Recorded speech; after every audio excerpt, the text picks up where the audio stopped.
আসসালামু আলাইকুম। আজকে আমি সিমাই দিয়ে ভীষণ মজার পিঠা বানিয়ে দেখাবো। এই মালাই চপ পিঠা খেতে কিন্তু দারুণ টেস্টি হবে। প্রথমে এখানে আমি লাচ্চা সেমাইয়ের ১ প্যাকেটের অর্ধেক নিয়ে নিচ্ছি। তারপর এখানে নারিকেল গুঁড়া ১ কাপ, খেজুরের গুঁড়া 1/2 কাপ দিয়ে ভিতরে পুর রেডি করে নিয়েছি। চুলায় প্যান বসিয়ে 1.5 কাপ লিকুইড দুধ দিয়ে দিচ্ছে। তারপরে সেমাই দিয়ে আমি সুজি 1/4 কাপ দিয়ে নেড়েচেড়ে ডো বানিয়ে নেব। এরকম ডো হয়ে আসলে চুলা থেকে নামিয়ে প্লেটে ঢেলে ঠান্ডা করে নেব। তারপরে দিয়ে দিচ্ছি বেকিং পাউডার 1/2 চামচ আর ঘি 1 চামচ দিয়ে ভালো করে মথে নেব।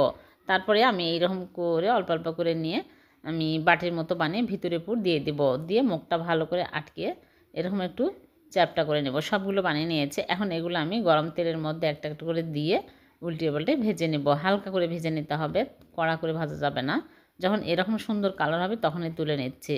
এদিকে লিকুইড দুধ নিয়েছি 2 কাপ আর গুঁড়া দুধ দিয়ে দিচ্ছি 1/4 কাপ। এলাচ দিয়ে আমি বলক তুলে চিনি কনডেন্স মিল্ক দিয়ে দিচ্ছি।